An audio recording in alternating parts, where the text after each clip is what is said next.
Here is something that sounds fake, but isn't. A woman in a 2-bedroom apartment in Ohio, with 0 acres, 0 tractors, and 0 farmland, made more money last year from the pots on her balcony than most row crop farmers make per acre of land. No barn, no greenhouse, no inheritance, just containers, the right plants, and buyers who were desperate to pay for what she was growing. And she's not some rare exception either. She's one of a growing number of people who figured out something most farmers never learn in a lifetime of working land: that the size of your property has almost nothing to do with the size of your income, and everything to do with what you choose to grow in the space you already have. Before you assume this is some rare fluke, or something that only works if you already own land, I'm about to hand you 15 of these plants, one at a time, the exact pot sizes, the exact growing conditions, and the exact buyers who pay real money for them. And I'm saving the single most profitable one, the one almost nobody is growing yet, for the very end of this video. So if you skip ahead, or click away halfway through, you will miss the plant that pays the most per square foot of anything on this entire list, and I promise you it is not the one you're expecting right now. Here's the part that makes this different from every other list like it that you've probably already seen. Every single plant I'm about to show you thrives in a pot or a container, which means it does not matter if you live in Minnesota where it snows for 5 months a year, or Arizona where it barely rains at all, or a rented apartment where your only outdoor space is a single sunny balcony. Containers let you fake the perfect climate for a plant no matter where you actually live. You simply move the pot to wherever the conditions match what that plant needs that day: indoors, outdoors, into shade, into sun, and that single fact is what turns ordinary people with no land whatsoever into serious earners, while people sitting on hundreds of acres of the wrong crop watch the opportunity pass them by completely. Stick with me through all 15, because I'm going to give you the pot size, the climate workaround, and the actual buyer for every single one. And by the end, you're going to know exactly which of these fits the space you already have, even if that space is just a windowsill. Before we get into plant number 1, hit that subscribe button right now, because I've got a lot more of these container income breakdowns coming every week, and you genuinely do not want to miss the ones coming after this. All right, let's get into it. Plant number 1 is saffron, and I'm starting here because it will completely change how you think about the word expensive.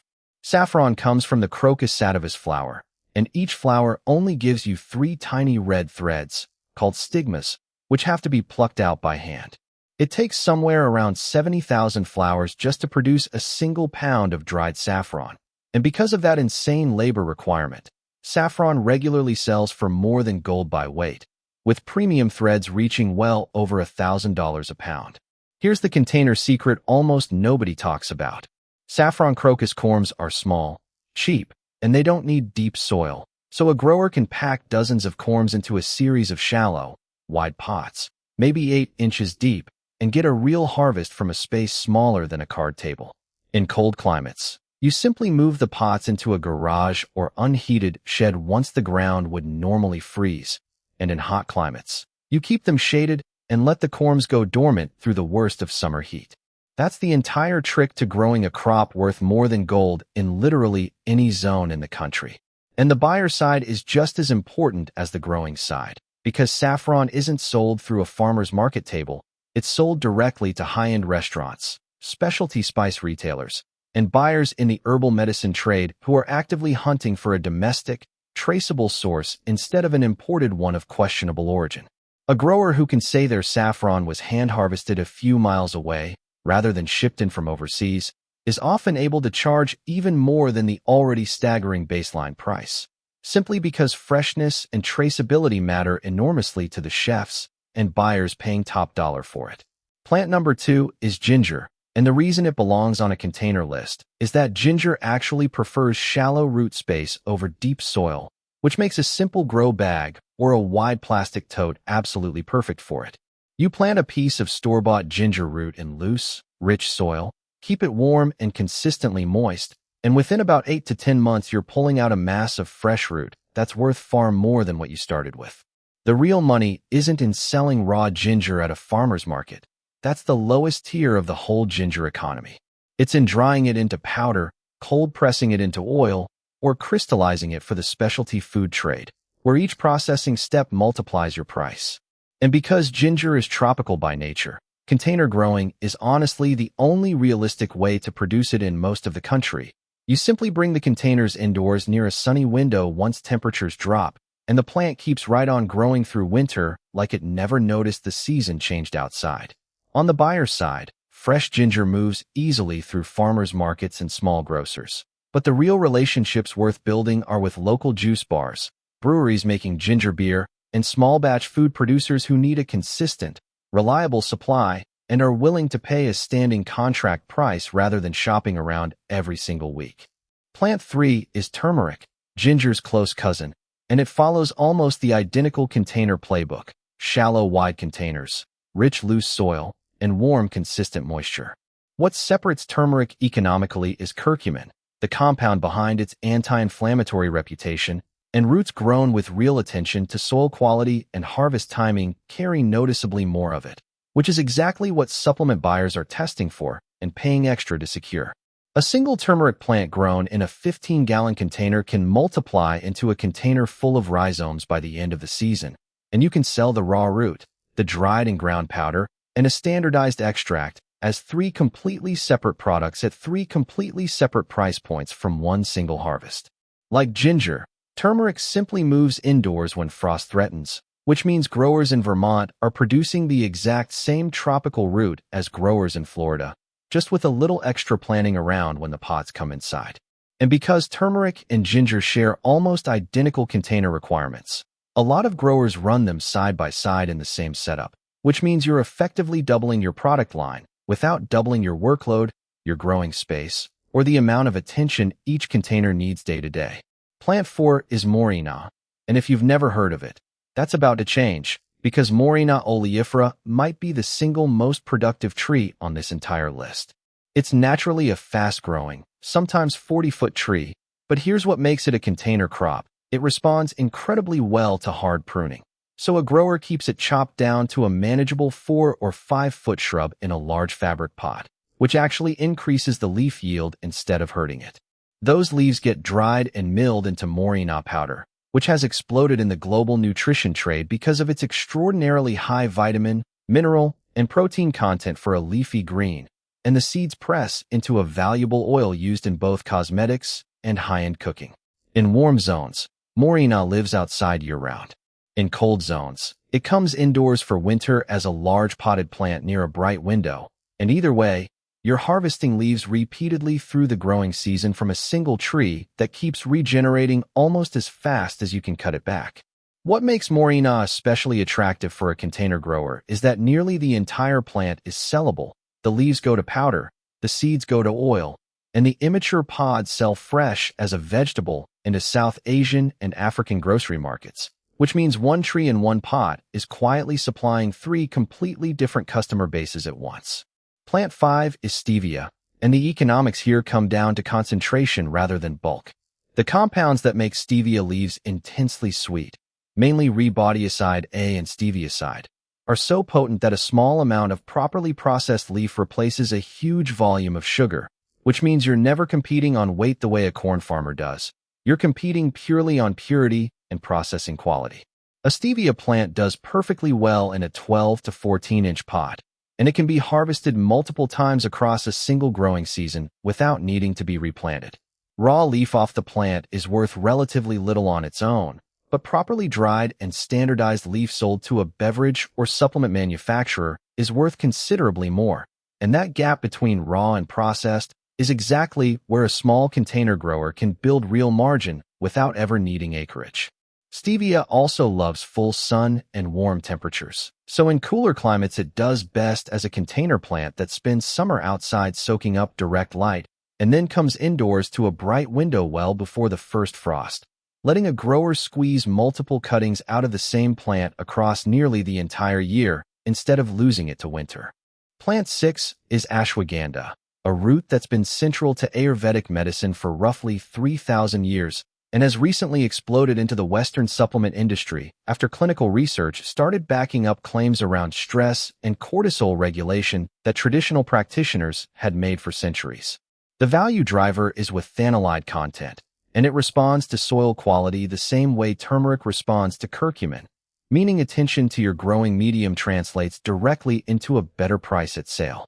Ashwagandha thrives in sandy, well-drained soil with relatively low water needs, which makes it an ideal candidate for a container filled with a fast-draining cactus or succulent mix rather than heavy garden soil.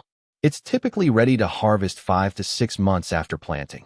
And because it wants dry conditions rather than constant watering, it's actually one of the lower maintenance plants on this entire list for a container grower who travels or can't water every single day.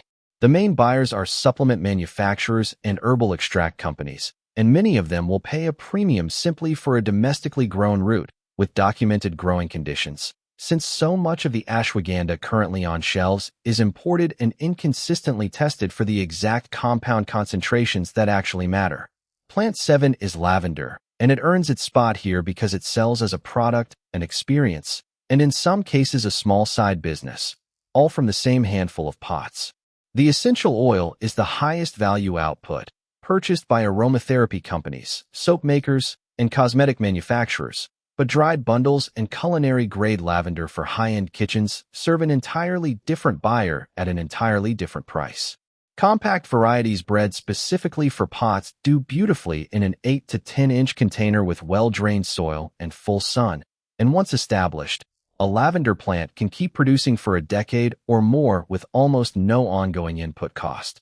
In cold climates, container lavender simply gets moved somewhere protected for winter, a garage, a covered porch, anywhere it avoids sitting in freezing wet soil. And that one small accommodation is the only thing standing between a cold climate grower and a decade of harvests. And lavender is one of the rare plants on this list where the income doesn't stop at selling the plant material at all. Growers with even a modest patio full of blooming pots have turned bloom season into a small side income of its own, charging for photography sessions or simply selling bundles directly off the porch to neighbors who stop and ask what smells so good. Plant 8 is aloe vera, and it earns its place through sheer ubiquity rather than novelty. Walk down any pharmacy skincare aisle and count how many products list aloe as an ingredient, and you start to understand the size of the supply chain sitting behind this plant. Raw leaf is the entry point, but stabilized aloe gel sold to skincare and food manufacturers, and dehydrated aloe powder sold to pharmaceutical and nutraceutical buyers, sit at meaningfully higher price tiers. Aloe is about as close to a set-it-and-forget-it container plant as exists on this list. It thrives in poor, fast-draining soil, needs very little water once established, and resists nearly every pest that would bother a more delicate crop. In cold climates, it simply comes indoors to a sunny windowsill for winter, and a single healthy plant produces pups, or baby offshoots, that a grower can pot up and multiply into an entire inventory without ever buying another seed or another plant. Within a couple of years, one starter plant on a windowsill can quietly turn into dozens of pots, and at that point a grower is selling both the processed gel and the potted plants themselves. Since aloe is one of the most requested houseplants at farmers markets and plant swaps across the entire country.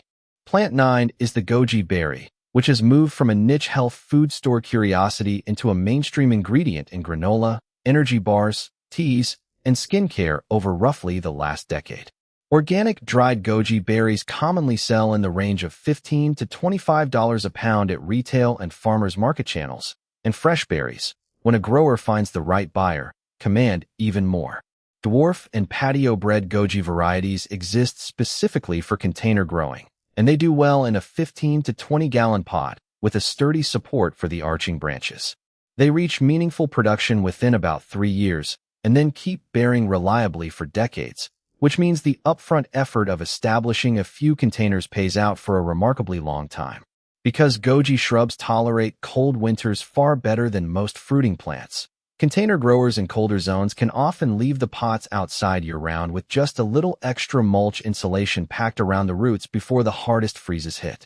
The buyer landscape is genuinely diverse too, spanning direct farmers market sales, wholesale accounts with natural food retailers, and even export channels into Asian markets where goji carries deep cultural significance, which means a container grower isn't stuck depending on a single type of buyer for their entire income. Plant 10 is wasabi, and this might be the most misunderstood plant in the entire food industry. Nearly everyone who's eaten wasabi at a restaurant has actually eaten dyed horseradish, because real Wasabi japonica is genuinely rare in commercial cultivation. It demands cool temperatures, constant moisture, high humidity, and roughly 2 years of patience before the rhizome is ready, conditions that scare off almost every conventional grower. In a container, though, those conditions become manageable. A deep, shaded pot sitting in a tray of water, kept out of direct hot sun, essentially recreates the streamside conditions wasabi wants in nature. Because real fresh wasabi rhizome is so difficult to source, chefs and specialty restaurants who care about authenticity will pay dramatically more for it than for anything a distributor ships in a tube, and a grower with even a few containers producing real wasabi is operating in a market with almost no competition anywhere near them. It's slower than most of the other plants on this list, roughly 2 years from planting to harvest. But that patience is exactly what keeps most growers away.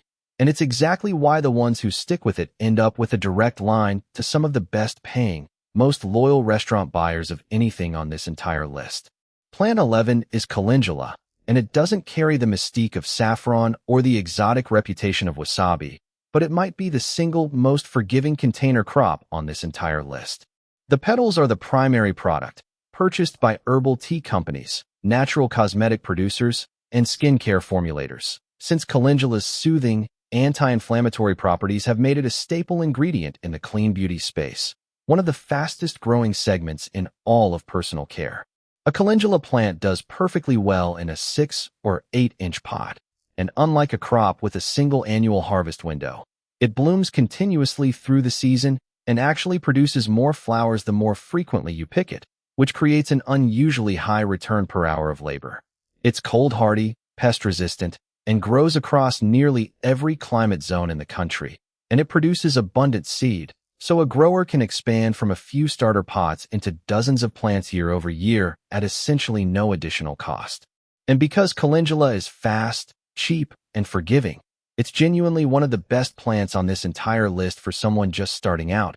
It lets a brand new container grower learn the basics of harvesting, drying, and finding a buyer without risking much money on the front end. Plant 12 is black seed, Botanicallin nigella sativa, and sometimes called black cumin, a plant that's been used in traditional medicine across the Middle East, North Africa, and South Asia for well over 1,000 years. Modern research into its anti-inflammatory and antioxidant properties has fed a real and growing commercial demand, particularly for cold-pressed black seed oil, which now sells through natural health retailers and direct-to-consumer channels at prices that make growing it genuinely worthwhile. It's an annual that grows easily from seed in a standard container with well-drained soil, matures in roughly 4 to 5 months, and can be sold 3 separate ways, as whole seed, pressed into oil, or milled into powder, with each step adding real margin over the last. Because container growers can start new pots in succession, planting a fresh batch every few weeks through the growing season, black seed can be timed to produce a fairly continuous supply rather than one single harvest dump, which matters a lot to buyers who want reliability across the whole year instead of one giant batch and then nothing until next season. And because of its deep cultural significance across such a huge and geographically distributed population, a grower isn't dependent on a single regional trend the way they might be with a plant that's only popular in one part of the world. Plant 13 is elderberry, and its rise really is a story about a permanent shift in consumer behavior rather than a passing trend. As interest in immune support surged over the past several years, elderberry syrup, elderberry supplements, and elderberry tea went from a niche herbalist product to something sitting on mainstream pharmacy shelves.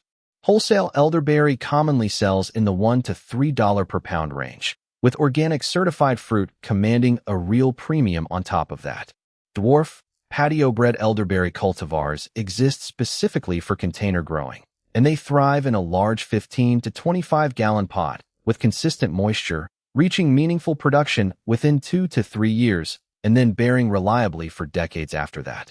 It tolerates far wetter soil than most fruiting plants tolerate, which makes it forgiving for a container grower who occasionally overwaters, and in colder zones the containers can simply be moved somewhere sheltered for winter dormancy before coming right back out in spring.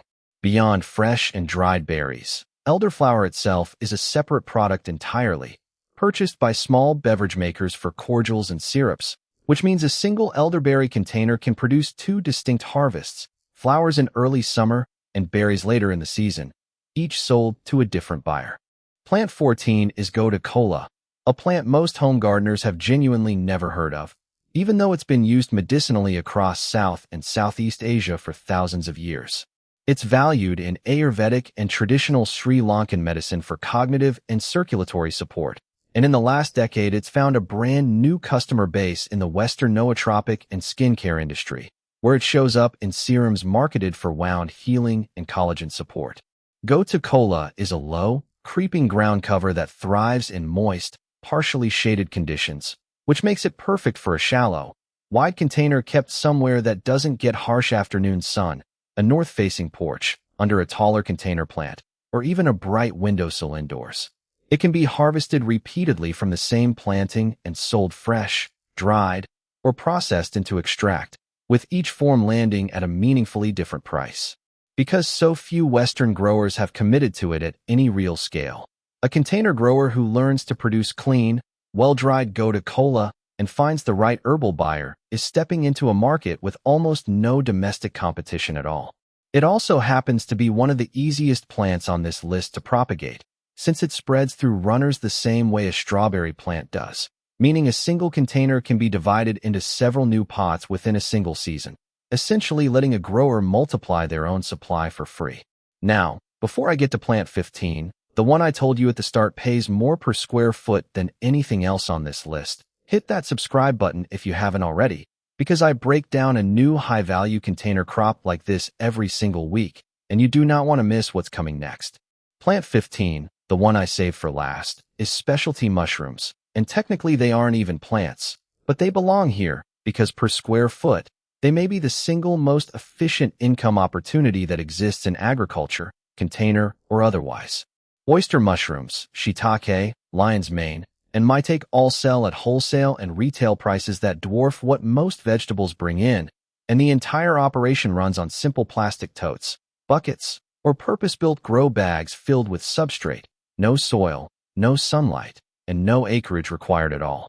That means production is almost completely decoupled from weather, season, and climate zone. A closet in Minnesota and a spare room in Florida produce the exact same mushrooms under the exact same conditions, which is not something you can say about a single other plant on this entire list. Specialty mushrooms have moved well beyond gourmet restaurants into mainstream grocery chains and health food stores, and dried mushroom powder has become a real fixture in the functional food and cognitive health supplement space, adding yet another sales channel on top of fresh sales. For someone with zero outdoor space at all, just an unused closet, a spare bathroom, or a corner of a basement, this is genuinely the highest income per square foot opportunity on this entire list, and it's exactly why I saved it for the end. Unlike every other plant on this list, mushrooms don't ask you to wait months or years for a first harvest either. A properly inoculated grow bag can produce its first flush in as little as 2 to 3 weeks, which means a beginner can go from setup to their very first sale faster with mushrooms than with almost anything else you could possibly grow. So here's the honest takeaway after going through all 15 of these. Nobody who actually built real income from container growing started by trying to grow all 15 at once, and you shouldn't either.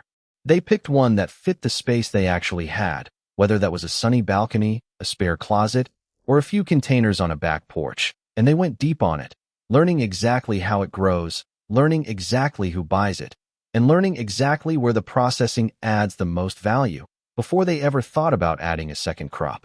That's really the whole formula, not complicated, just genuinely committed to mastering one container crop before spreading out. And the beauty of starting with containers instead of acreage is that the cost of being wrong is tiny. If your first pick doesn't work out, you're out the price of a pot and some soil, not a season's worth of land, water, and labor, which means you can actually afford to experiment your way toward the crop that fits you best instead of betting everything on a single guess. So here's my question for you, and I genuinely want the answer in the comments.